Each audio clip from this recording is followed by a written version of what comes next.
Shalom à tous, que l'Éternel Dieu vous bénisse, que l'Éternel Dieu vous garde. Bienvenue donc à cet enseignement sur le mot ramasse. Remettons ces quelques instants à l'Éternel notre Dieu, notre Père. Père très saint, nous te rendons grâce dans le précieux nom de Yeshua, ton Fils bien-aimé. Seigneur, nous nous couvrons du sang précieux de l'agneau. Nous invoquons les mérites de l'agneau sur chacun de nous et nous venons vers toi, Père très saint, dans le précieux nom de Yeshua, afin que tu nous touches les uns et les autres, que tu nous instruises, que tu nous formes, que tu nous façonnes, afin que nous puissions être ton fils, ta fille, là où tu le veux, comme tu le veux, afin de te servir et d'être les témoins que toi tu veux, à la gloire de ton saint nom. Aide-nous, mon Dieu, mon Père, à te faire plaisir. Sonde nos cœurs, sonde nos reins, vois si nous sommes sur une mauvaise voie et remets-nous sur la voie de l'éternité, à la gloire de ton saint nom. Forme-nous, façonne-nous, nous voici, Seigneur, devant toi. Parle, ton serviteur, ta servante, écoute. Amen. Que l'Éternel Dieu vous bénisse, que l'Éternel Dieu vous garde. Allons donc en fait dans le texte lui-même. Donc nous sommes arrivés en fait à Ésaïe, chapitre 53, verset 9. Et là on parle en fin de compte donc de Yeshua lui-même. Okay. On a mis son sépulcre parmi les méchants, son tombeau avec le riche, quoiqu'il n'eût point commis de violence et qu'il n'eût point de fraude dans sa bouche. Ok. On va donc revoir juste un petit peu avant la définition du mot ramasse, quand même. C'est très, très, très important et très d'actualité. Alors il faut comprendre. Voyons donc en fait le mot. Je viens en fin de compte sur la définition du mot ramasse et je vous l'agrandis. On va la peaufiner un petit peu, en fait ici par rapport à la dernière fois. Donc j'ai rajouté deux, trois petites choses afin de bien comprendre en fait ici cette racine. Ok. Donc cette racine hébraïque et puis ce mot. Donc le mot ramasse, je pense que vous voyez suffisamment. Je peux l'agrandir encore un petit peu. Ok. Comme ceci. En fait, ici, non. Comme cela. Voilà. OK. Je pense que c'est bon. Je vais l'ajuster. Voilà. Je pense que vous voyez suffisamment. Je l'agrandis encore un petit peu. Voilà. Voilà. Ça va être un petit peu difficile, en fait, ici. Donc, on va le réduire, en fait, un tout petit peu. Voilà. Ça ne rentre pas dans le cadre. OK. Donc, le mot ramasse, ça s'écrit donc comme ceci, avec un ret, un mem et un samer. OK? Ça se prononce ramasse, comme si c'était un R en fait au début. C'est pas tout à fait un R, mais presque, en fait, ici. Donc, on peut dire, la plupart du temps, on entend le mot Hamas. OK, bon, très bien. Effectivement, les Occidentaux ne sont pas très habitués à cette prononciation, effectivement, du ret. C'est pas tout à fait un et, c'est un ret, en réalité. Donc, on dit littéralement ramasse. Ce mot existe 60 fois dans 59 versets. C'est un nom masculin. Okay, ça parle principalement donc de violence. Principalement, ce mot, on peut toujours le traduire par violence en réalité. La première fois où il apparaît, c'est donc dans Genèse 6, 11, où il est écrit car ils ont rempli la terre de violence. Okay, et c'est pour cela qu'étant arrivé en fait à ce niveau-là, eh bien, en fin de compte, l'Éternel Dieu, en fait, envoie ses jugements de destruction, en fait, ici par le déluge. En fait, c'est toujours comme cela que cela arrive. En fait, ici, tout simplement, eh bien, l'Éternel permet que la violence s'installe parce que l'Éternel fait toujours toutes choses à cause de sa bonté, à cause de sa miséricorde, pour faire que le méchant, en fait, ici, puisse se repentir. Non seulement les croyants qui sont dans l'erreur, mais aussi, en fait, ici, tous ceux qui se comportent méchamment, en fait, avec lui. On va utiliser ce terme pour se familiariser. OK, on ne le connaît pas très bien, on n'a pas encore étudié, mais on va le voir, c'est bien cela. Donc, plus, en fait, ici, moins on écoute, moins on met en pratique, plus, en fait, on avance dans la méchanceté, dans la dureté, en fait, du cœur, et plus, en fin de compte, la violence, en fait, ici, s'installe dans le pays. C'est irrémédiable, c'est une vérité spirituelle. En hébreu, la racine hébraïque primitive, ret même, donc les deux premières lettres, ret même que vous voyez là, nous parle de tout ce qui est obtus, courbe, chaud, obscur, enveloppant, saisissant. Une courbure, une déjection, une force compressive, la chaleur naturelle, le feu solaire, la torréfaction ou le brunissement qui la suit, la noirceur. Tout ce qui échauffe, tant au propre qu'au figuré, l'ardeur génératrice, la passion amoureuse, la colère, etc. Donc c'est une définition générale, en fait, ici, bien évidemment. Mais on dit ici tout ce qui est courbe, en fait, ici, ok. Donc c'est aussi quelque chose qui peut être saisissant. Okay. Donc je vais prendre en fait un exemple. Par exemple, en hébreu, la racine ret même, ok, avec le rajout de la lettre shin, ça donne le chiffre 5, okay, comme les 5 doigts de la main, qui peuvent en fait permettre d'appréhender, de prendre les choses, de saisir, okay, et de faire les choses. Donc dans ce cas-là, c'est une bonne chose. Donc la racine ret même, okay, avec le shin va donner quelque chose peut donner quelque chose donc de très positif, le chiffre 5 en fait ici, ou tout ce qui peut avoir une représentation en fait par le chiffre 5, comme les 5 doigts de la main en fait ici. C'est donc là une excellente chose, sauf si c'est pour faire le mal, car effectivement la main a 5 doigts, mais c'est en principe pour faire des bonnes choses devant Dieu. Si c'est pour faire des mauvaises choses, effectivement, ça ne va pas le faire en fin de compte devant Dieu. C'est donc là une excellente chose, sauf si c'est pour faire le mal. En arabe, okay, par contre, ce mot a perdu tout le sens intellectuel que la racine hébraïque a développé. En arabe, le mot ramas ne signifie plus que se corrompre, se gâter, se putréfaire. Le mot ramas en hébreu, issu de la racine arrête même, okay, que l'on a vu en fait ici déjà, avec le rajout du signe samer, okay, c'est ce qui nous concerne, signe en fait du mouvement circulaire, nous parle d'une ardeur oppressante, cruelle, perverse, barbare, abominable, au travers de l'homme lui-même. C'est exactement en fait ce que l'on voit concrètement en fait sur la terre, au travers en fait du Hamas. Comment dire, un groupement bien sûr en fait ici terroriste, barbare, etc. C'est l'expression de la violence même en fait ici sur la terre, qui est de la barbarie, qui est du terrorisme, etc., qui est des choses extrêmement mauvaises, qui sont en abomination devant l'Éternel, oui bien sûr, et qui doit l'être en fait aussi dans nos cœurs et dans nos vies. On peut affirmer que c'est là, en fait ici, la porte ouverte à l'influence même de Satan qui veut détruire. Donc là, on a déjà une bonne définition du mot ramas. C'est donc en fait ramas en hébreu, effectivement.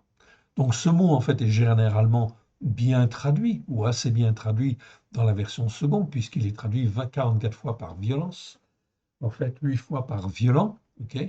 Ce qui est faux 4 fois, non, c'est pas comme ça qu'il faut le traduire dans ces versets. Injustice certainement pas, brigand certainement pas, outrage non plus, etc. Pillage en fait non plus.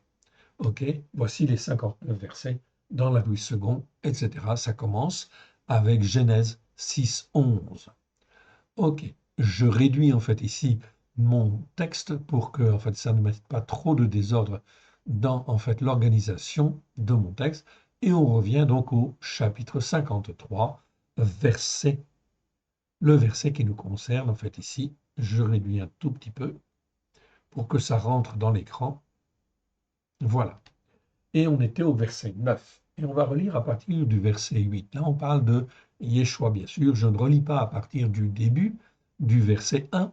Ok, vous pourrez le faire en fait par vous-même. Je voudrais juste rajouter quelques commentaires en fait ici à ce passage.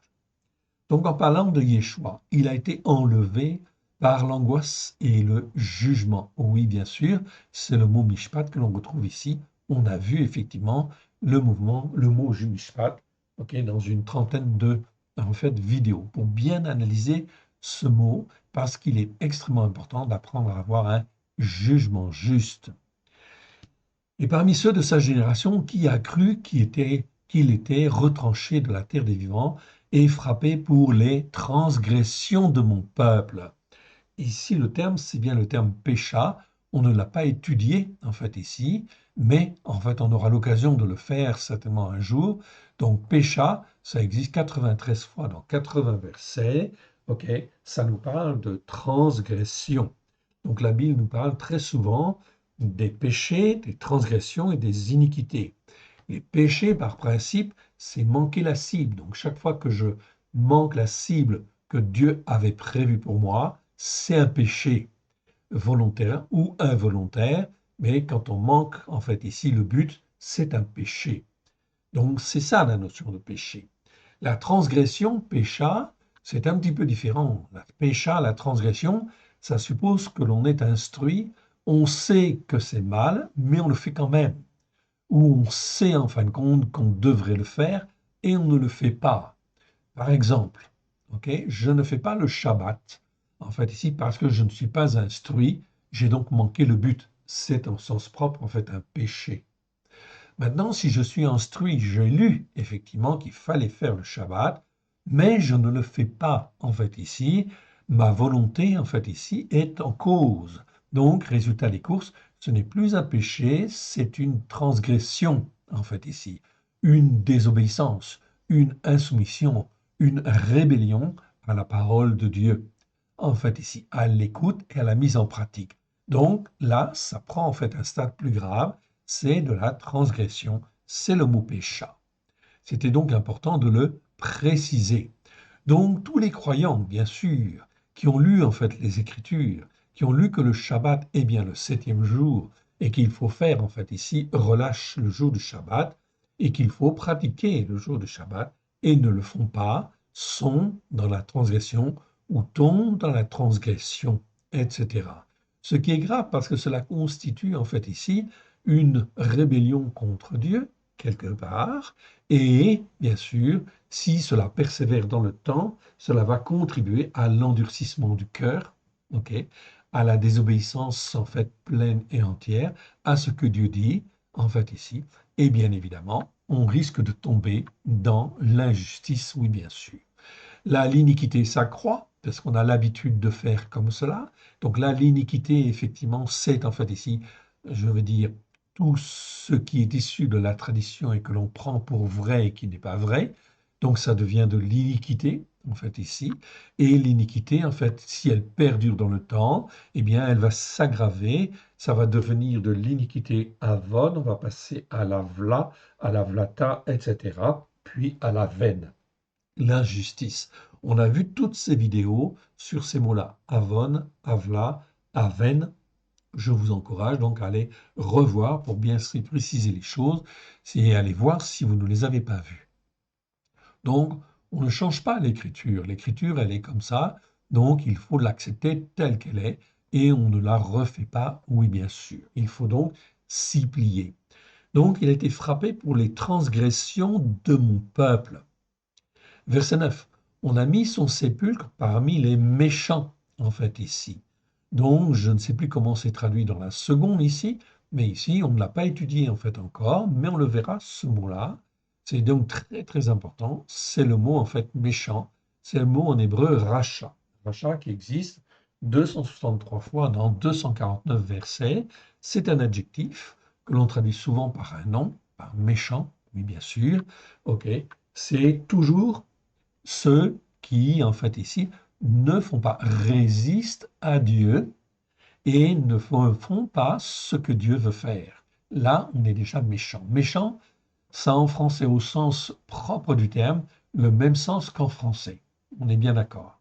Mais au figuré, ce qui n'est jamais expliqué, méchant est celui, en fait ici, qui n'écoute pas ou ne veut pas écouter Dieu, c'est-à-dire qu'il reste dans la transgression. C'est un méchant. Donc, on peut être gentil en apparence, être croyant, mais en fait, en réalité, quelque part, un méchant. C'est-à-dire qu'effectivement, je n'écoute pas et je ne mets pas en pratique. Là, on est en fait dans la méchanceté, au sens figuré du terme. C'est donc très très important parce qu'effectivement, on s'aperçoit que beaucoup de gens qui croient être dans la vérité sont en réalité dans la méchanceté parce qu'ils n'écoutent pas la parole de Dieu et ne la mettent pas en pratique. Voilà pourquoi l'Éternel Dieu teste, sonde les reins, sonde les cœurs et regarde si on écoute et si on met en pratique. Si on fait le Shabbat, si on fait les fêtes de l'Éternel, cela veut dire que l'on apprend à obéir, à être dans un jugement juste et à marcher dans la justice par la foi. On a mis son sépulcre parmi les méchants, c'est-à-dire tous ceux qui n'écoutent pas et qui en fait se rebellent et qui commettent bien sûr des transgressions, évidemment. Ok. Donc la chose devient en fait très très claire en fait ici, avec ici ce recalage des traductions, évidemment. Donc on a mis son sépulcre parmi les méchants. Oui, il fallait qu'il en soit ainsi, afin que Yeshua, en fait, ici, par sa résurrection, puisse en fait racheter tous ceux qui se comportent méchamment, au sens propre, mais aussi au sens figuré. Son tombeau, ok, a été mis avec le riche, en fait, ici. Au sens, Rachi le dit aussi, du mauvais riche, oui, bien sûr. C'est-à-dire de celui qui se complaît des choses de ce monde et qui, en fin de compte, n'a absolument pas égard à la chose spirituelle et qui ne s'intéresse pas du tout, en fait, à Dieu, etc. Donc son tombeau a été mis avec le riche, quoiqu'il n'eût point commis de violence. Là, on retrouve le mot ramasse, en fait, ici.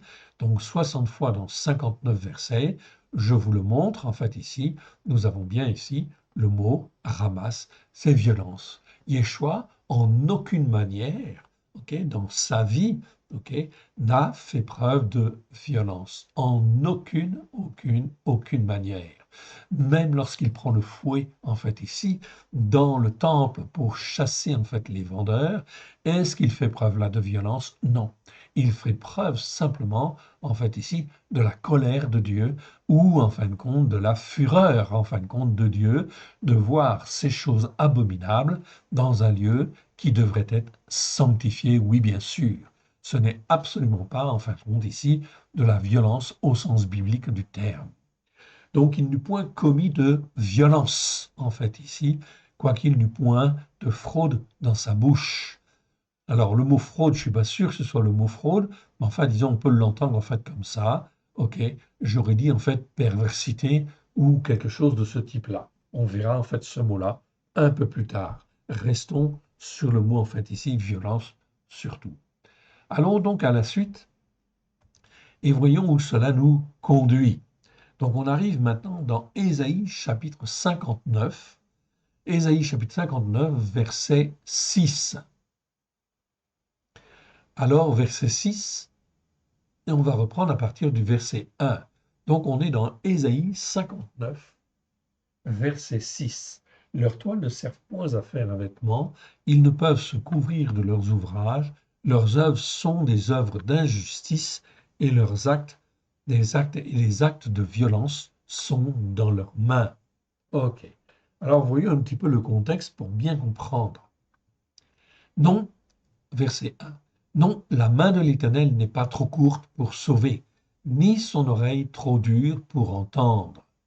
Mais ce sont vos iniquités. Là, on a bien effectivement le mot avon. Ok, je le répète, je le souligne. Ici, c'est le mot avon, donc iniquité. Ok, ça a été traduit dans la seconde par le mot crime, mais ce n'est pas bon. Ici, ce sont les iniquités, oui, bien sûr. Car Yeshua nous rachète des péchés, des transgressions, des iniquités. Donc, d'où l'importance de savoir ce que c'est qu'un péché, ce que c'est qu'une transgression, ce que c'est qu'en fait l'iniquité. Car si je ne sais pas ce qu'est l'iniquité, eh bien, ça veut dire que je vais commettre des iniquités.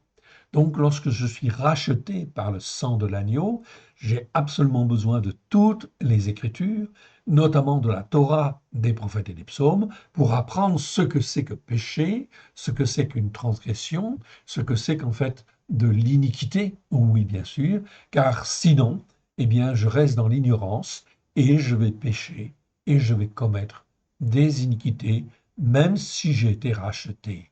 Alors, est-ce que, en fait, le Père accepte quelque part que, en fait, nous puissions vivre dans le péché, dans la transgression et dans l'iniquité, alors qu'il nous a rachetés? Non, non, non, non.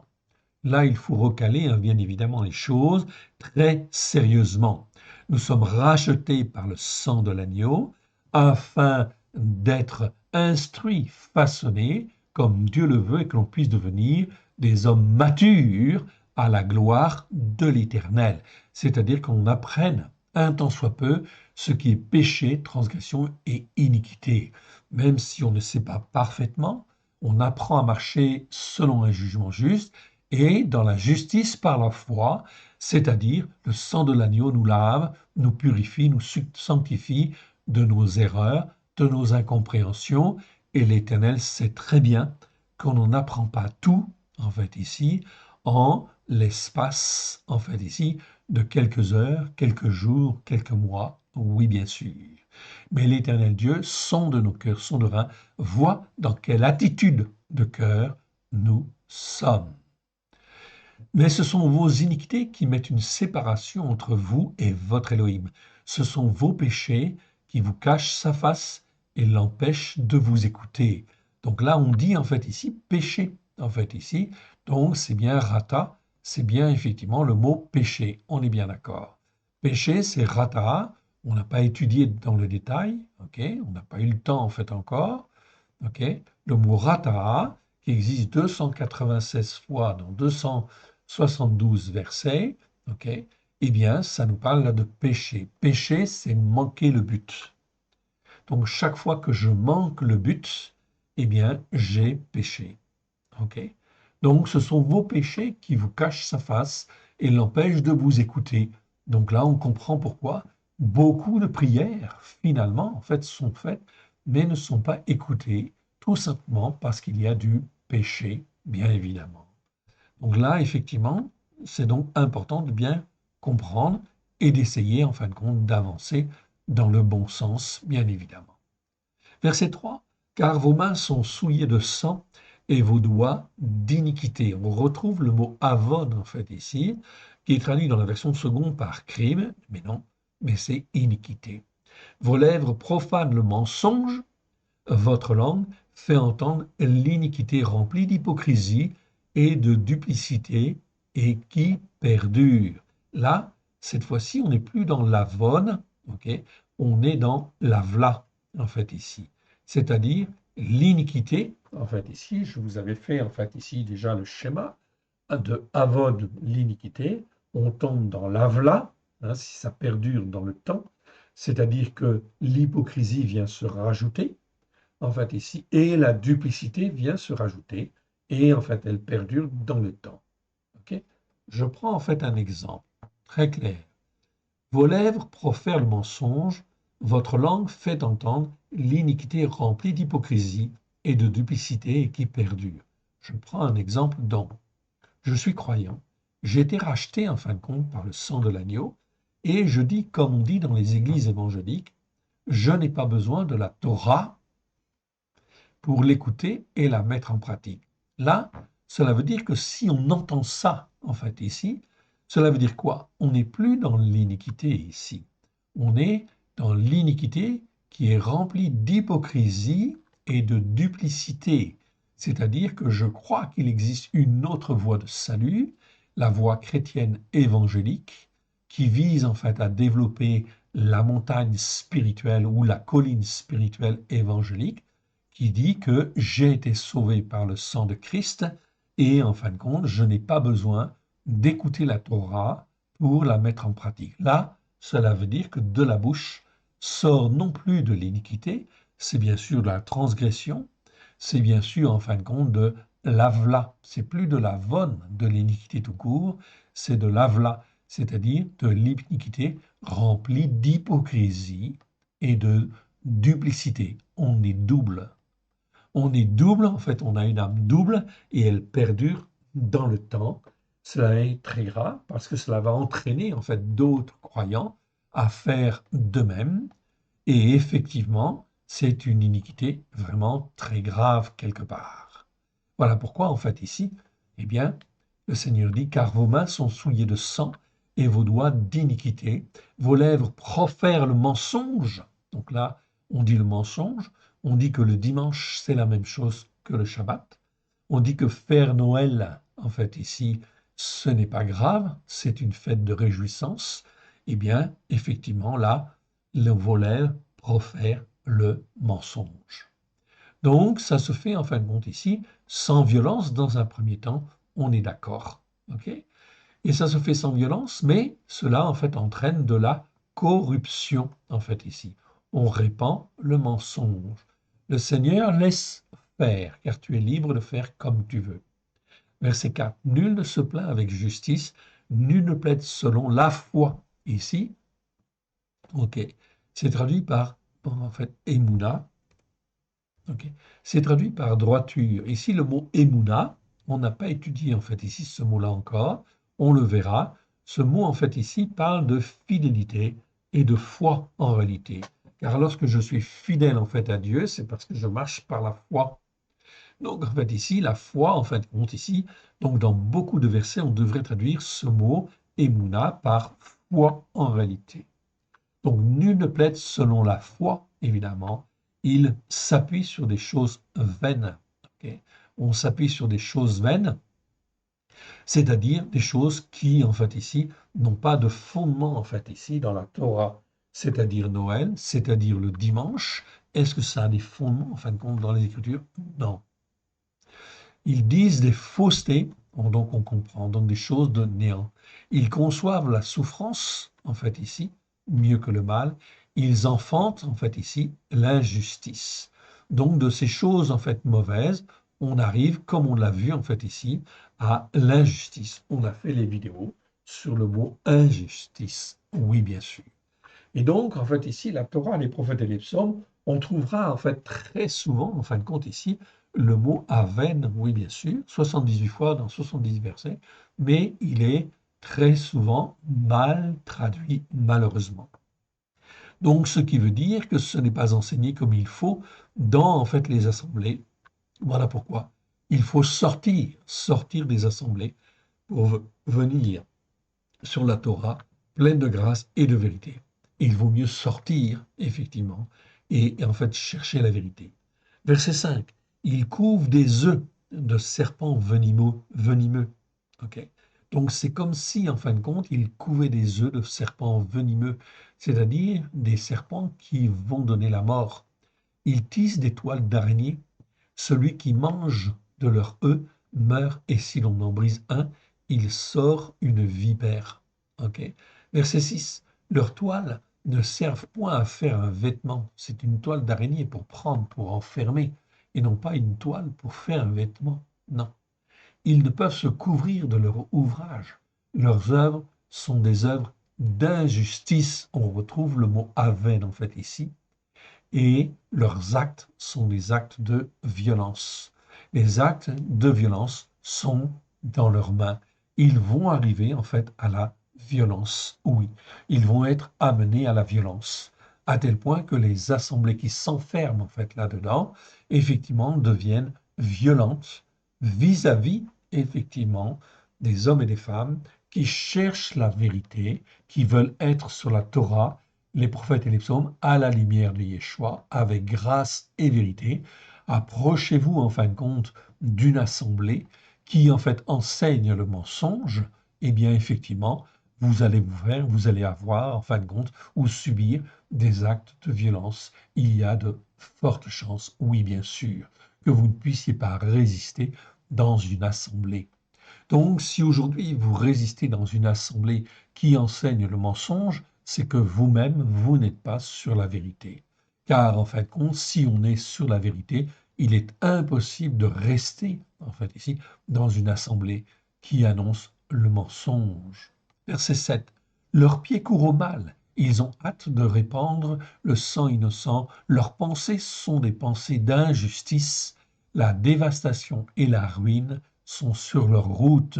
Cela veut dire ici que toutes ces assemblées vont finir par se vider et vont mourir, oui bien sûr, ou éclater d'une manière ou d'une autre.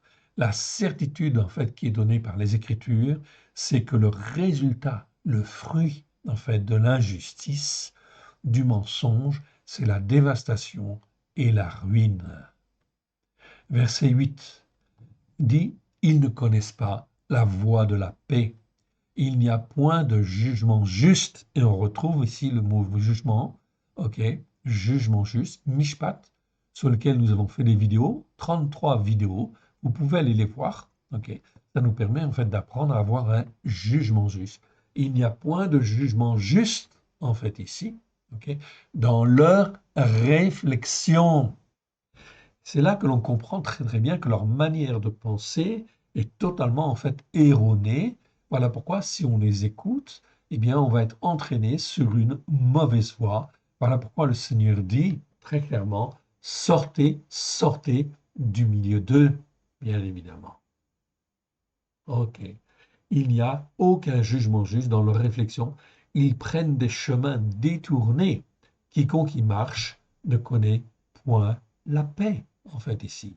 L'écriture est vraiment très, très claire. Voilà pourquoi il faut apprendre, en fait, ici, à marcher selon un jugement juste. Sinon, la fin, en fait, ici, c'est la violence d'une manière ou d'une autre, en fait, ici. Donc, on va tomber sur, en fait, les expressions ramasse, oui, bien sûr. OK. D'une manière ou d'une autre. OK. On continue. Ah oui, le verset 9 peut-être. C'est pourquoi le jugement juste est loin de nous et la justice par la foi ne nous atteint pas. Nous attendons la lumière et voici, ce sont les ténèbres en fait qui viennent. Eh bien, effectivement, vous voyez ici, le mot ténèbres, c'est le mot recherche. On ne l'a pas étudié en fait encore, mais on le fera. C'est un mot trop important. Donc, vous voyez, on a beaucoup de choses en fait encore à découvrir en fait dans les Écritures. Oui, bien sûr, recherche, ce sont les ténèbres.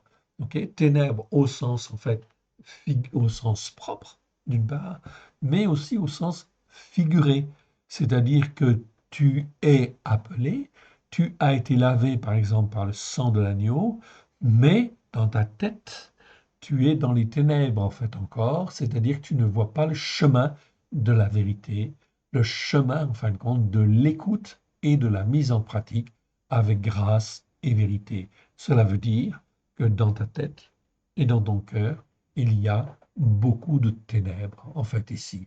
Et il faut lever ces ténèbres. Et ça commence toujours, toujours par l'obéissance et la soumission à la parole de Dieu. Donc ça veut dire qu'il faut apprendre à faire les fêtes de l'Éternel. C'est un début, en fait, ici. Et tous les Shabbats, tu peux étudier, en fait, aussi les passages de l'Écriture concernant les Shabbats. La tradition juive nous a donné les parachiotes, c'est-à-dire les parachas au pluriel, c'est-à-dire des études hebdomadaires que l'on peut faire tous les Shabbats, toutes les semaines, pour en fait ici apprendre à marcher dans le chemin juste. Ok. Ce processus en fait ici est très important. Nous l'avons mentionné bien évidemment dans en fait ici le calendrier messianique du roi David. Vous l'avez. En plus, vous avez chaque jour en fin de compte des chapitres en fait à lire si vous le voulez. Ça s'appelle Bible un an. Et le terme Bible un an permet de lire toute la Bible, de la Genèse à l'Apocalypse, en un an, ok, en tenant compte des lectures hebdomadaires. Donc c'est très important, effectivement. Donc on peut se former d'une manière très très simple. On a donc là un système qui en fait nous permet, à la lumière de Yeshua, je dis bien à la lumière de Yeshua, de monter petit à petit sur la montagne spirituelle que l'Éternel Dieu a voulu, c'est-à-dire la montagne de Sion, la montagne spirituelle qui est valable, sanctifiée devant l'Éternel. Ce n'est pas la montagne catholique, non. Ce n'est pas la montagne ou les montagnes protestantes ou les collines protestantes, vous les appelez comme vous voulez. Okay. Ce n'est pas en fait aussi les collines évangéliques. Certains peuvent dire montagne, okay, peu importe. Okay, ou n'importe quelle autre dénomination. Nous ne sommes pas sur les montagnes spirituelles que Dieu veut. Donc il faut descendre de chacune de ces montagnes. OK? Donc ce sont des bonnes images spirituelles et il faut en fin de compte non seulement descendre, mais il faut monter en fait ici sur la montagne de Sion. Et nous avons été rachetés, tout a été accompli il y a 2000 ans, en fait, au travers du sang de l'agneau, afin que nous puissions monter sur la montagne de la sainteté. Et lorsque nous sommes sur la montagne de la sainteté, nous n'avons rien à craindre de ce qui va arriver dans ce monde. Même si la violence, même si le ramasse va se répandre, en fait ici, la violence, en fait ici, va se répandre partout, dans toutes les nations. Donc, même en France, évidemment, même en Allemagne, même en Angleterre, dans tous les pays qui n'écoutent pas la Torah pour la mettre en pratique. Cela veut dire qu'en fait ici, ces hommes-là, ces femmes-là, ces nations-là se comportent comme des méchants. Et donc, se comportant comme des méchants, au sens figuré du terme, ou au sens propre, comme on veut, ok, la conséquence, c'est la montée du Hamas, c'est la montée de la violence. C'est donc extrêmement important. La montée de la violence est due, en fin de compte aussi, quelque part, à, en fait, ici, l'augmentation des péchés, des transgressions et des iniquités. Il faut bien comprendre cela. Voilà pourquoi il faut sortir de ces mauvais sentiers, de ces mauvaises voies, et aller sur les sentiers que Dieu a prévus, les sentiers battus que l'Éternel a, en fait ici, préparés depuis des siècles et qui sont décrits dans les Écritures. Dans Ésaïe chapitre 60, verset 18, ok, il est bien dit en fait ici, vous le voyez très clairement, ce n'est pas moi qui le dis, c'est écrit en fait ici. Tu écoutes et tu fais ce que Dieu demande. OK. Eh bien, en fin de compte, verset 18, il est dit ici, on n'entendra plus parler, en fait ici, de violence. On n'entendra plus parler du ramasse dans ton pays, ni de dévastation, ni de ruine dans ton territoire. Tu donneras à tes murs le nom de délivrance et à tes portes celui de louange. On reprend à partir du verset 14. Et c'est pour bien comprendre, en fait, ici, le contexte. Les fils, donc je suis dans Ésaïe chapitre 60. Les fils de ceux qui t'affligent viendront s'humilier devant toi. Donc, persévère dans la bonne voie, même si tu es martyrisé, même si on dit des mauvaises choses sur toi, viens sur les sentiers battus, en fait, ici, que l'Éternel a montré déjà au travers des anciens, bien sûr. Ok, pourquoi? Parce que ces sentiers battus, beaucoup de justes les ont pratiqués déjà, et effectivement, donc, on les connaît. Ils nous conduisent sur la montagne de la sainteté de Dieu. Voilà pourquoi, en fin de compte, il faut les prendre. Il faut prendre ces sentiers battus, qui consistent à écouter et à mettre en pratique la Torah, les prophètes et les psaumes. Les fils de ceux qui t'affligent viendront s'humilier devant toi, et tous ceux qui te méprisaient se prosterneront à tes pieds. Ils t'appelleront ville de l'Éternel, Sion du Saint d'Israël. Donc on retrouve le mot Sion en fait ici, du Saint d'Israël. Au lieu que tu étais délaissé et haï, que personne ne te parcourait, je ferai de toi un ornement pour toujours, un sujet de joie de génération en génération. Voilà ce que l'Éternel Dieu prépare pour tous ceux qui écoutent et qui mettent en pratique. Verset 16. Tu suceras le lait des nations, tu suceras la mamelle des rois, tu sauras que je suis l'Éternel, ton sauveur. Là, c'est bien ton sauveur, c'est le mot Yasha. Ton rédempteur, là, c'est bien le mot rédempteur, en fait, ici, que l'on retrouve, en fait, ici, qu'on a vu déjà, en fait, ici, et que l'on retrouve tout au travers de l'écriture, en fait, ici. Donc, le mot rédempteur, en fait, ici, le puissant de Jacob. Ton rédempteur, c'est le verbe Gaal, qui existe 104 fois. Ok, donc c'est pas forcément 104 versets, mais comme je n'ai pas vérifié, je préfère dire 104. Ok, numéro Strong 01 350. Ok, il est conjugué au cal, participe actif. Cette expression-là existe, en fait, ici, depuis Job, c'est-à-dire avant Abraham, Isaac et Jacob, où on parle du Rédempteur. Job parle du Rédempteur. Il croyait dans le Rédempteur, oui, bien sûr. Il croyait que l'Éternel était, en fait, ici, son Rédempteur, le puissant de Jacob. Eh bien, nous, c'est exactement la même chose. On doit croire, effectivement, dans ce même Rédempteur. C'est exactement la même chose, génération après génération, siècle après siècle. OK, là, on est sur les sentiers battus des patriarches. C'est donc en fait extrêmement bon, c'est parfait même, c'est la bonne démarche. C'est la démarche que Yeshua nous montre, oui bien sûr, car il était là, oui, pour guider les hommes, les patriarches, pour qu'ils en fait marchent dans la vérité de Dieu. Son nom n'était pas encore révélé, mais il était là. Donc ici, on parle du Rédempteur. Donc c'est un mot qui existe en fait ici tout au long des Écritures, ok, dans Job, ok, mais également chez les patriarches, dans la Torah, dans les prophètes et dans les psaumes en fait aussi, ok. Donc on le retrouve. Le puissant de Jacob, c'est-à-dire en fin de compte ici celui qui peut tout. Donc notre Dieu, il faut que dans ma tête ce soit bien en fin de compte clair, c'est le Dieu d'Abraham. Je suis racheté par le sang de l'agneau afin d'être inclus dans l'alliance que Dieu fit à Abraham, Yitzhak et Jacob. OK? Au travers du sang de l'agneau, bien évidemment. Donc cela veut dire quoi? Que je suis dans une alliance éternelle. Donc ça, c'est les sentiers battus, bien sûr. C'est les sentiers spirituels dans lesquels nous devons marcher. Nous devons marcher comme ils ont marché. On continue, verset 16. Au lieu de l'airain, je ferai venir de l'or. Au lieu du fer, je ferai venir de l'argent. Au lieu du bois, de l'airain. Et au lieu de la pierre, des pierres, du fer, je ferai régner sur toi le shalom, c'est-à-dire la paix, mais une paix pleine et entière, en fait, on va dire. Le shalom, en fait, ici, et le mot shalom est écrit d'une manière pleine. Je vous le montrerai, en fait, un jour. OK, c'est-à-dire, en fait, ici, avec le vav, en fait, ici. OK. Et dominer la justice par la foi, tzedaka.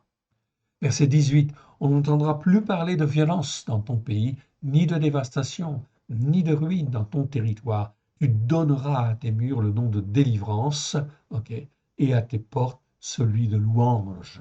Ce ne sera plus le soleil qui te servira de lumière pendant le jour, ni l'éclat de la lune qui te servira de lumière, en fait ici, mais l'Éternel sera ta lumière à toujours. Ton Elohim sera ta magnificence. Ok.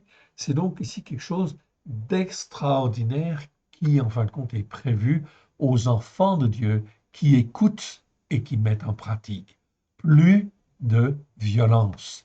La violence est une étape, en fait, ici, quelque part, en fait, ici, qui est la conséquence des péchés, des transgressions, des iniquités, et c'est une violence meurtrière, oui, bien sûr, okay, qui détruit tout. On continue.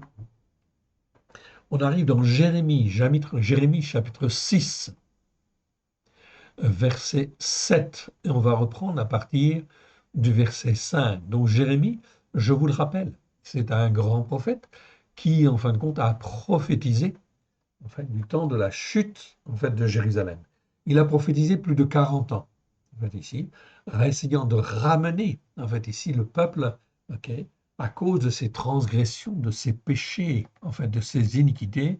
Eh bien, en fin de compte, cela a perduré, en fin de compte. Les péchés ont perduré, les transgressions ont perduré, les iniquités ont perduré, etc., etc.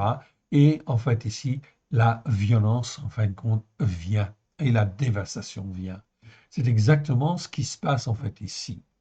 Ce sont les jugements de l'Éternel, en fait, que l'Éternel donne à Jérémie. L'Éternel Dieu est le même hier, aujourd'hui et demain.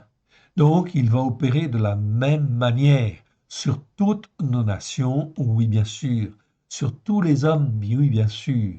Et là, en fait, Jérémie parle et il nous avertit. Allons, montons de nuit, détruisons ces palais. Les palais de qui? De Jérusalem. Oui, bien sûr, parce que Jérusalem a persévéré dans le péché.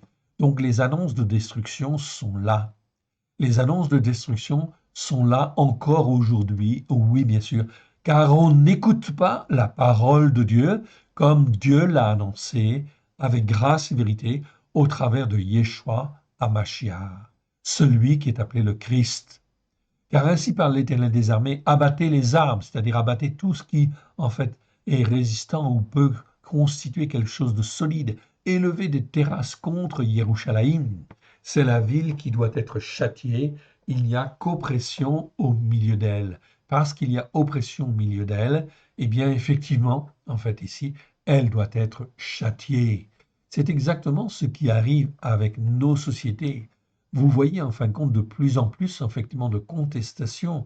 Ok, tout cela en fin de compte, c'est l'oppression, bien sûr, qui augmente. Et c'est en fait ici un processus normal. Enfin, c'est un processus qui est normal dans la dégradation. Plus la dégradation vient, plus la violence en fait ici s'exprime. Comme un puits fait jaillir ses eaux, ainsi elle a fait jaillir tout ce qui est mal en elle. C'est pas le mot méchanceté ici, c'est le mot rat que l'on n'a pas vu en fait ici, mais que l'on verra en fait ici. Ok, que l'on étudiera en fait ici. C'est le mot rat. Ok, rat. Même comme ceci en fait ici. Ra ou raa en fait ici. On n'a pas vu ces mots-là en fait encore. On les verra, vous le verrez. C'est extrêmement instructif. C'est en fait ra, ça nous parle de méchanceté, pardon, de mauvais, de tout ce qui est mal ou de ce qui est mauvais. Et raa, c'est le mal en fait en grand en fait ici, ou le malheur en fait ici quelque part. Donc on verra tous ces mots-là, bien évidemment. Ok. On n'y entend que violence et dévastation. Sans cesse à mes regards, sauf la douleur et les plaies. Voyez ce que Jérusalem, ce que Jérémie voyait en fait à l'époque. Il ne voyait que la douleur et les plaies. Ok. Donc, on voit au travers de ça qu'il y a une dégradation spirituelle à venir, qui est beaucoup plus grave que ce que vous pensez ou que vous imaginez. Donc, tous ceux qui disent nous sommes sauvés parce que, en fait, ici, nous avons reconnu Christ comme Seigneur et Sauveur. Oui, mais mon frère, ma sœur, est-ce que tu te poses les bonnes questions? Est-ce que tu écoutes et que tu mets en pratique comme l'Éternel Dieu le veut? Oui ou non? Ou es-tu aveuglé, en fin de compte, dans ton cœur, au plus profond de toi-même, pour ne pas voir que tu dois apprendre à obéir et, en fin de compte, à te soumettre? Est-ce que tu rentres dans l'obéissance et la soumission à Dieu? Eh bien, il convient de se poser les bonnes questions. Comme un puits fait jaillir ses eaux, ainsi elle fait jaillir tout ce qui est mal en elle. On n'y entend que violence et dévastation. Sans cesse à mes regards s'offrent la douleur et les plaies. Reçois instruction, Jérusalem, Yerushalayim, de peur que je ne m'éloigne de toi et que je ne te fasse de toi un désert, un pays inhabité. Ainsi parle l'Éternel des armées. On grappillera comme une vigne les restes d'Israël. Porte-y de nouveau la main, comme le vendangeur sur les ceps. Reçois instruction. Nous sommes en 2024. 2000 ans après la venue de Yeshua, qui est venu non pas pour abolir la Torah et les prophètes, mais pour l'accomplir. C'est ce qu'il dit dans Matthieu, je crois que c'est le chapitre 5, si ma mémoire est bonne. Ok. Reçois instruction, en fait, ici.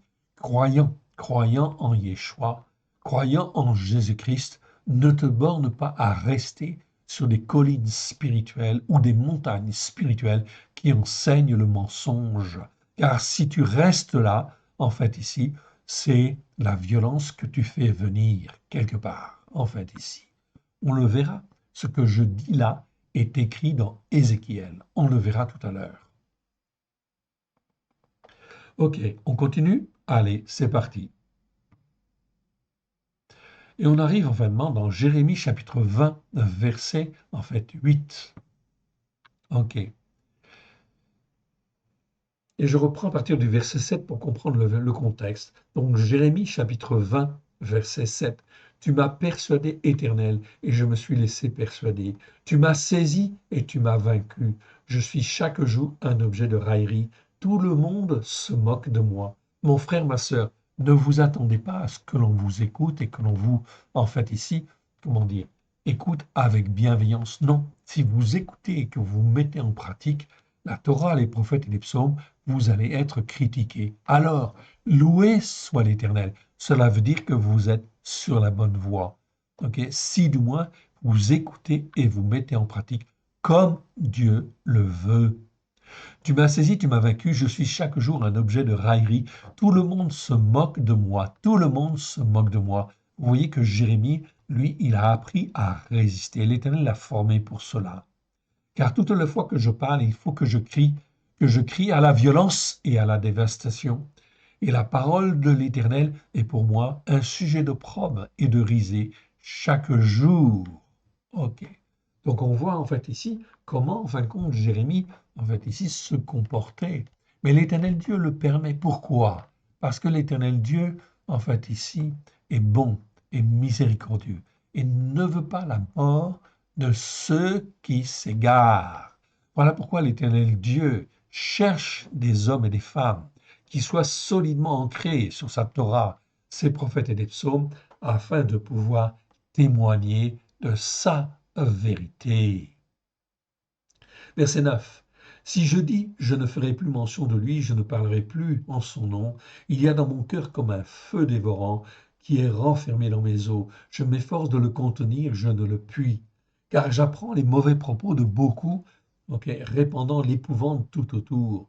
Accusez-le, et nous l'accuserons.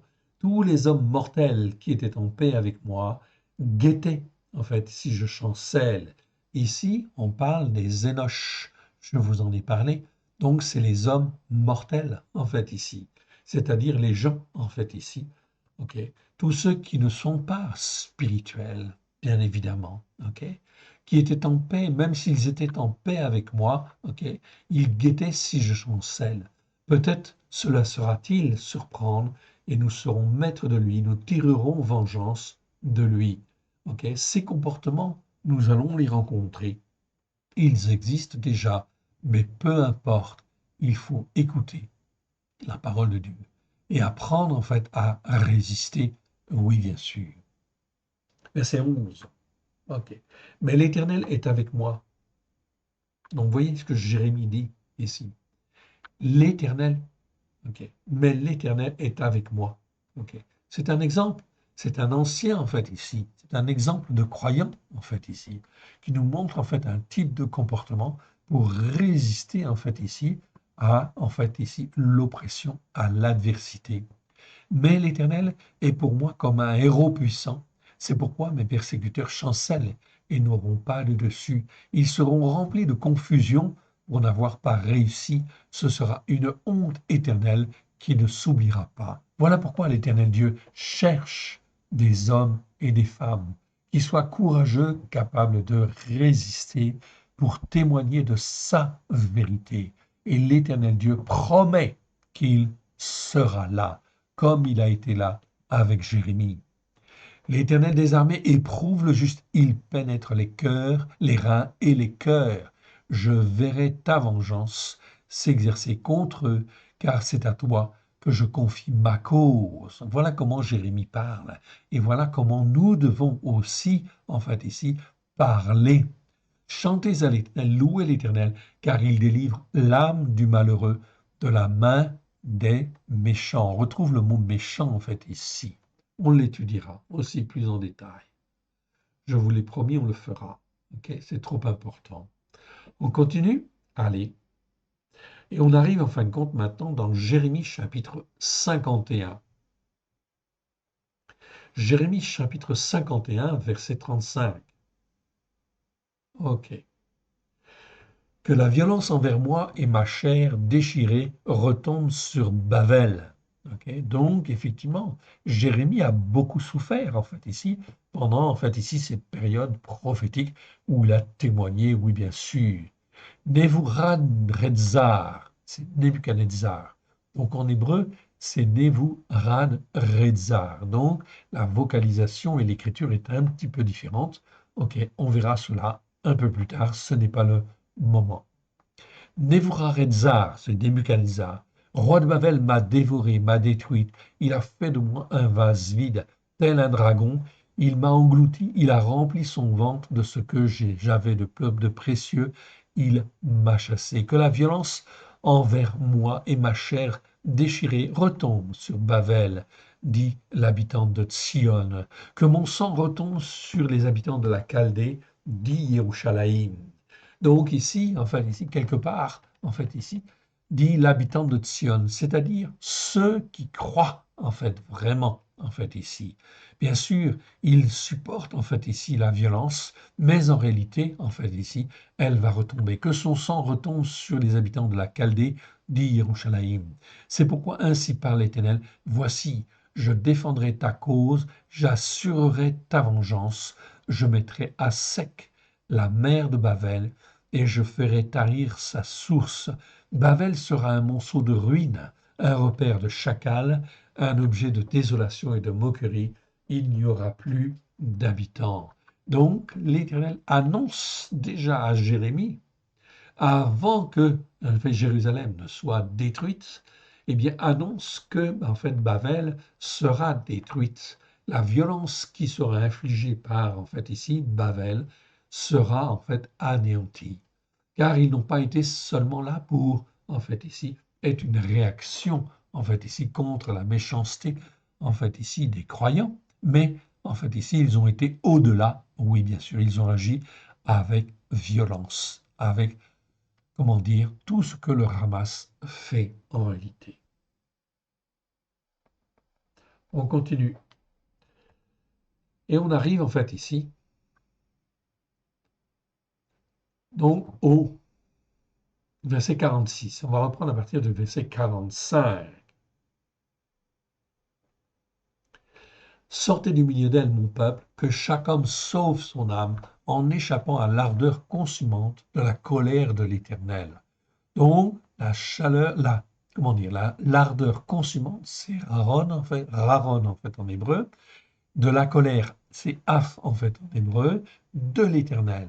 Donc l'ardeur consumante de la colère de l'Éternel. On trouve très souvent cette expression dans la Bible, l'ardeur consumante de la colère de l'Éternel.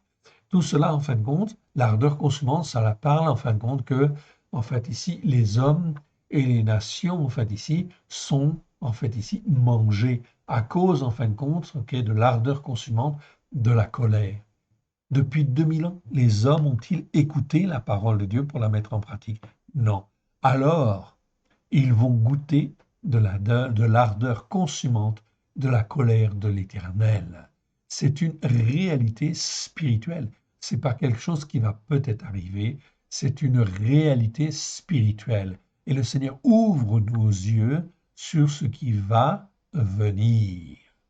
Verset 46. Que votre cœur au plus profond de vous-même ne se trouble point. Donc là, il nous rassure, en fait, ici. Ne vous effrayez pas des nouvelles qui se répandront dans le pays, car cette année surviendra une nouvelle et l'année suivante une autre nouvelle. La violence régnera dans le pays et un dominateur s'élèvera contre un autre dominateur. Vous avez dans cette parole prophétique exactement ce qui va se passer en fait ici dans les mois et les années à venir. Donc on va entendre une nouvelle à droite, une nouvelle à gauche, etc. Et ce seront des nouvelles graves en fait ici. Ok, la violence va régner dans le pays et un dominateur s'élèvera contre un autre dominateur. Donc les dominateurs vont s'élever inévitablement en fait ici dans beaucoup de pays qui vont en fin de compte être des dominateurs qui vont s'affronter contre d'autres dominateurs. Donc ça ne présage pas de bonnes choses, oui bien sûr, mais tout cela fait partie du plan, en fin de compte, de l'Éternel Dieu, qui veut sortir, en fait, ici, sous ceux qui sont croyants, qui veut sortir de là. Tout cela, cette aggravation de la violence, va se faire jusqu'à la mise en place d'un royaume mondial de 10 cornes, c'est-à-dire de 10 pays qui dominent, qui vont s'associer, en fait, ici. Il y aura un règne, comme le dit, en fait, comme c'est écrit dans l'Apocalypse et comme c'est écrit dans Daniel, un royaume mondial de 10 cornes, c'est-à-dire de 10 pays.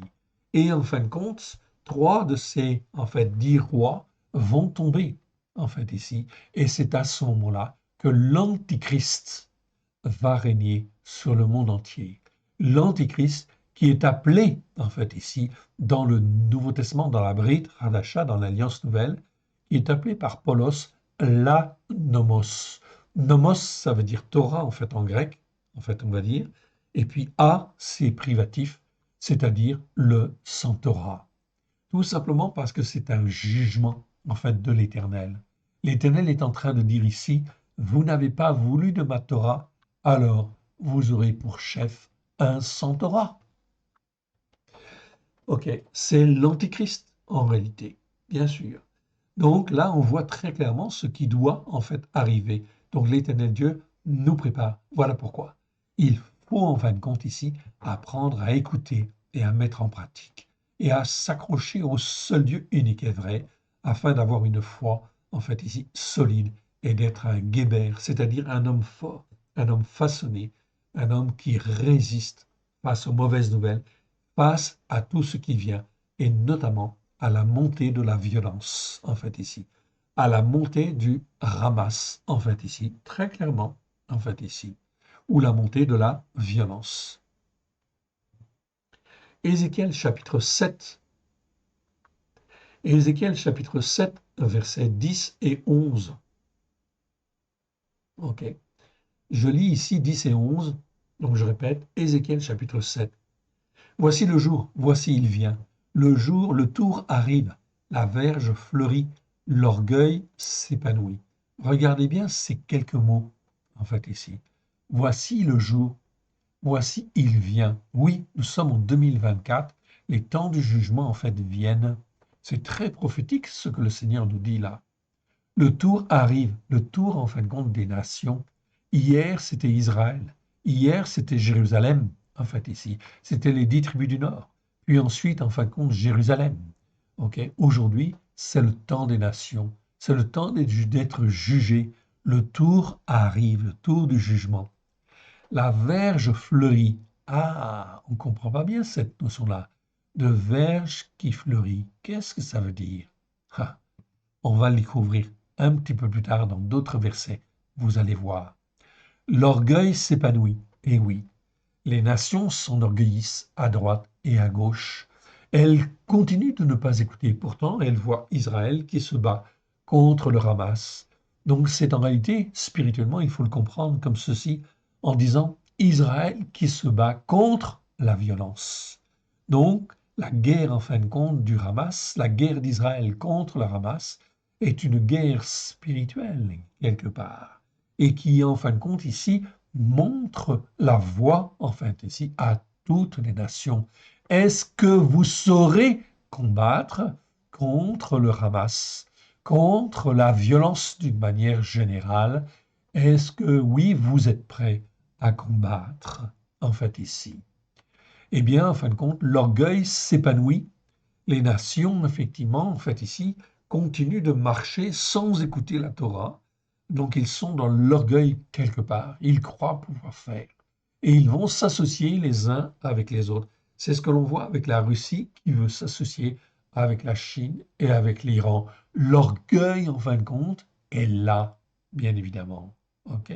Mais ça ne va pas se passer comme cela. Donc, il va y avoir de l'opposition qui va naître. Oui, bien sûr, en fait, ici des présidents qui vont venir en fait ici, mais qui vont être aussi capables de lutter en fait ici contre en fait ici cette montée en fait ici de comment dire de dominateurs à droite et à gauche.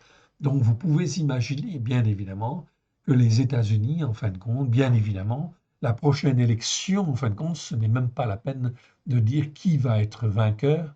Vous le savez en fait d'ores et déjà. Oui, bien sûr, car il va falloir affronter des forces mondiales, des dominateurs dans le monde qui, en fin de compte, ne sont pas des tendres. Oui, bien sûr. Voici le jour, voici il vient, le tour arrive, la verge fleurit, l'orgueil s'épanouit, la violence s'élève ok, pour servir de verge à la méchanceté. Regardez bien ce verset. Très important. Le mot méchanceté, en fait, ici, on ne l'a pas étudié, en fait, encore, mais on va l'étudier. C'est le mot récha. Récha, ça existe 30 fois dans 29 versets. Donc, le mot récha, ça nous parle de méchanceté.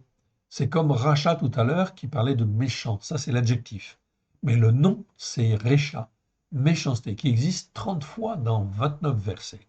Quand on parcourt ces, en fin de compte, 29 versets, on voit très bien, on comprend que le mot récha, méchanceté, qui veut dire méchanceté, a deux sens. Le sens, en fait, premier, comment dire, le sens propre de méchanceté, c'est-à-dire être comme un méchant, ok, ok, c'est-à-dire le contraire d'être gentil, hein, bien sûr, d'être bon, ok, mais c'est au sens, en fait, figuré du terme, celui qui est contre Dieu, en fait, ici, contre la Torah, en fait, ici, et qui ne veut pas la mettre en pratique, il est dans la méchanceté. Et oui, dans la méchanceté. Vous avez bien entendu, en fait, ici. Donc, on peut dire quelque part que la Russie, quand elle prend position, en fait, ici, aujourd'hui, est-ce qu'elle est dans les voies de Dieu? Vous avez la réponse. Est-elle plus dans la méchanceté ou dans l'écoute et la mise en pratique, en fait, de la parole de Dieu, pour écouter, en fait, ici, même ce que Israël peut montrer ou dire? La réponse, vous l'avez. Qu'en est-il de la Chine? Qu'en est-il, en fin de compte, de l'Iran? Vous avez là, en fait, des expressions de la méchanceté, en fin de compte, qui s'expriment d'une manière très, très claire. OK. Maintenant, est-ce que l'on peut dire, en fin de compte, que l'on peut dire des USA, des États-Unis? Les États-Unis soutiennent, en fait, Israël. Donc, on ne peut pas dire qu'ils sont méchants au sens spirituel, au sens propre. Non. OK? Enfin, ils ne montrent pas, en fait, ici, bibliquement, de la méchanceté, en fin de compte, telle que non.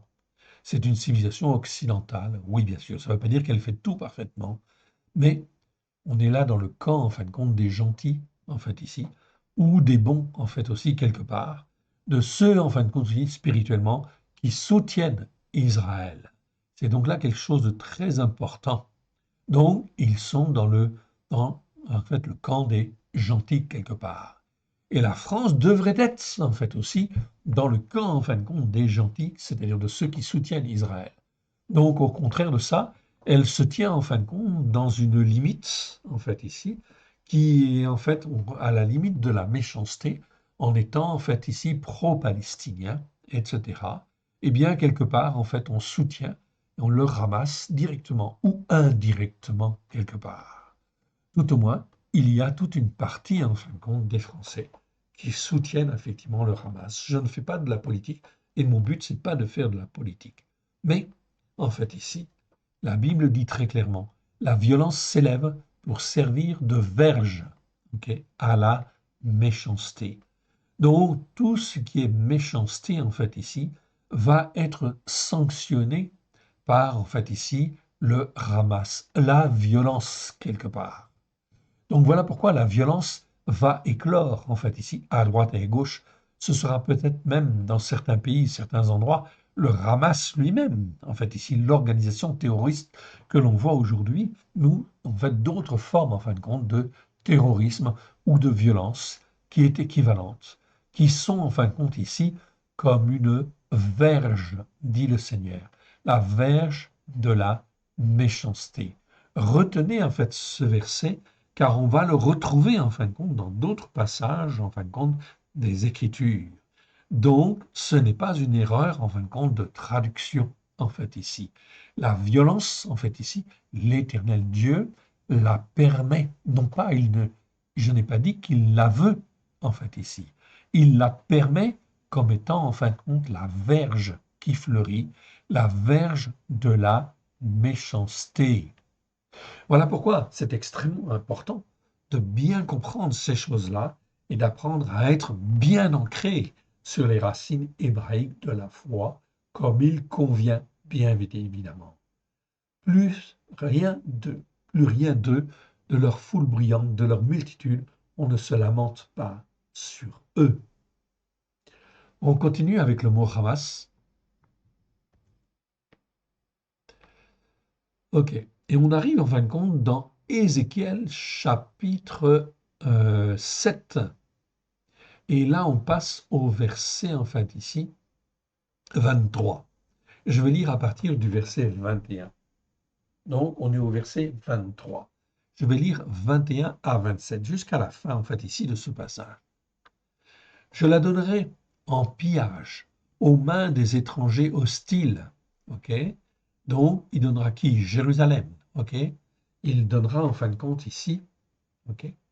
OK, comme sanction, en fait, ici, je la donnerai en pillage aux mains des étrangers hostiles et comme butin aux impies de la terre, afin qu'ils la profanent.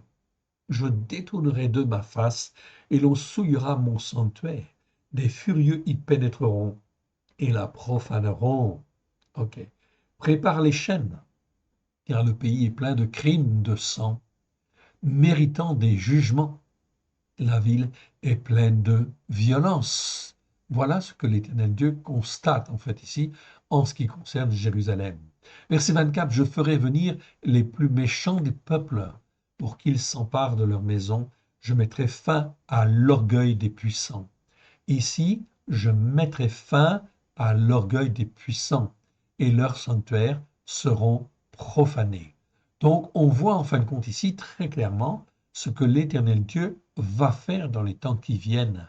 Donc, attention en fait aux faux prophètes, à ceux qui vous disent que Yeshua va revenir et va enlever en fait l'Église. Oui, bien sûr, ce n'est pas maintenant, non, bien sûr.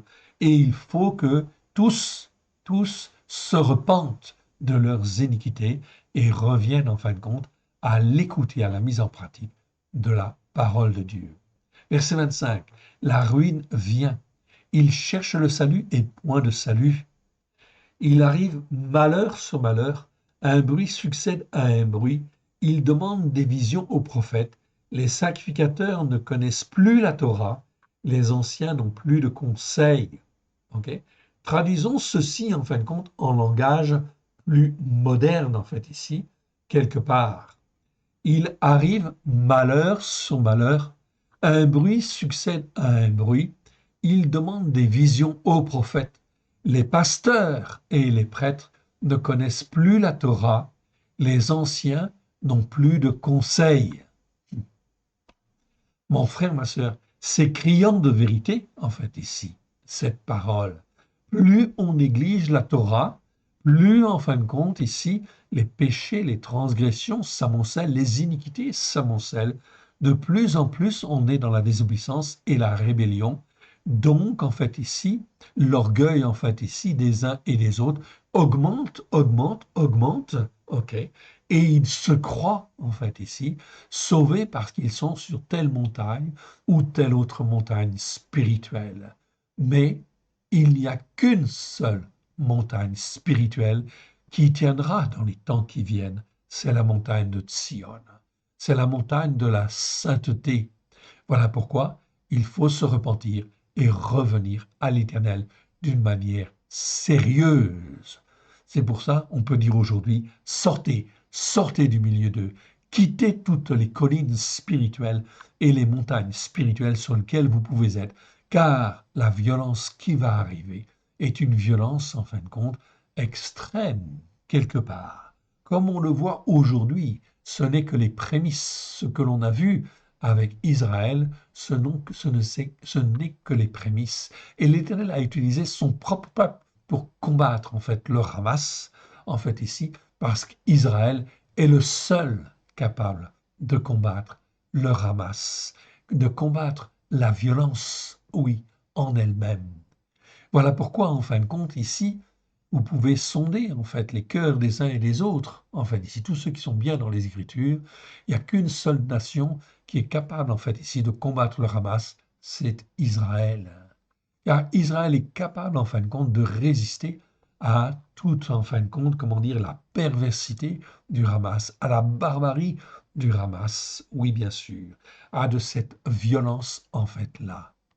Les nations n'y voient en fait rien, bien sûr, ou très peu de choses. Beaucoup de nations, en fait ici, trop de nations aujourd'hui, sont même et défendent officiellement ou soutiennent en fait le Hamas. Vous voyez bien qu'ici, je ne fais pas de politique en fait encore une fois. Mais là, on est en fin de compte dans des exemples en fait qui sont propres. C'est pas du figuré, c'est au sens propre du terme. Et au sens figuré du terme, ça a une dimension spirituelle bien plus importante. Et beaucoup de nations, en fait, ici, ne se rendent pas compte, mais soutiennent, en fait, indirectement le Hamas, s'ils ne soutiennent pas directement. Que croyez-vous que ça va engendrer dans le cœur de notre Dieu? Bien sûr, une colère, en fin de compte, comment dire, la fureur de sa colère va se répandre. Verset 27. Le roi se désole, le prince s'épouvante, les mains du peuple du pays sont tremblantes. Je les traiterai selon leur voie, je les jugerai selon un jugement juste, et ils sauront que je suis l'Éternel. Voyez le verset 27.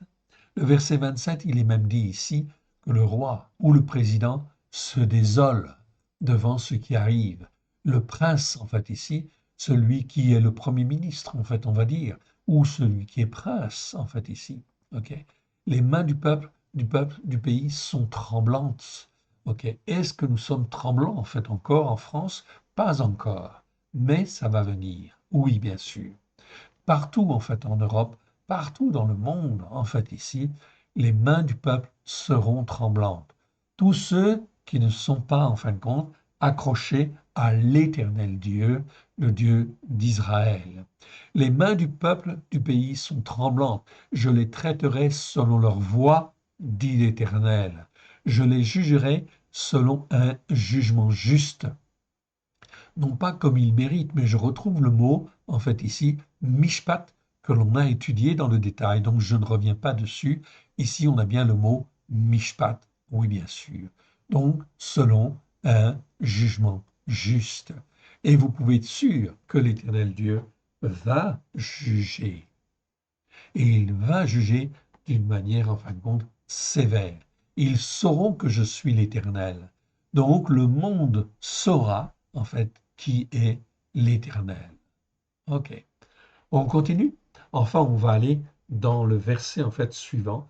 Et on arrive dans Ézéchiel 8. Mais je vais m'arrêter là. Ézéchiel 8, verset 17. Donc je note, en fait, Ézéchiel 8, verset 17. Et on reprendra en fait là la prochaine fois. Oui, bien sûr. Remettons, si vous voulez bien, ces quelques instants à l'Éternel, notre Dieu. Car en fait, ce qui est très important dans les temps qui viennent, c'est pas d'avoir peur, mais c'est de se repentir et de savoir exactement où on est, afin effectivement, en fait, de pouvoir se repentir s'il y a lieu de se repentir et recaler les choses, car il est encore temps et l'Éternel appelle en fait ici ses brebis à être bien sûr ses témoins dans les temps qui viennent. Voilà pourquoi il faut que à droite et à gauche s'élèvent des hommes et des femmes qui soient bien ancrés sur les racines hébraïques de la foi à la gloire de l'Éternel. Même si on est seul dans notre coin, l'Éternel qui sonde les cœurs, qui sonde les reins, voit et effectivement nous garde, nous fortifie, nous restaure. Remettons en fait à l'Éternel, ok, ces paroles. Père très saint, merci pour ces paroles que tu nous as données aujourd'hui. Nous te rendons grâce dans le précieux nom de Yeshua, ton Fils bien-aimé.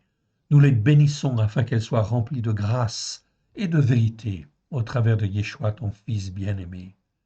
Merci Seigneur, sonde nos cœurs, sonde nos reins, vois s'il y a quelques ténèbres encore dans nos cœurs et dans nos reins, et fais que ces ténèbres soient illuminées de ta lumière, que ta parole puisse trouver un terrain favorable dans chacun de nos cœurs, puisse y produire les racines que toi tu veux, puisse nous faire grandir, nous façonner comme toi tu le veux, que nous puissions porter le fruit que toi tu veux, ou les fruits que toi tu veux, à la gloire de ton saint nom. Nous te rendons grâce dans le précieux nom de Yeshua, ton Fils bien-aimé. Merci, Père. Merci, Yeshua. Merci, Esprit Saint. Amen. Que l'Éternel Dieu vous bénisse, que l'Éternel Dieu vous garde précieusement. Amen.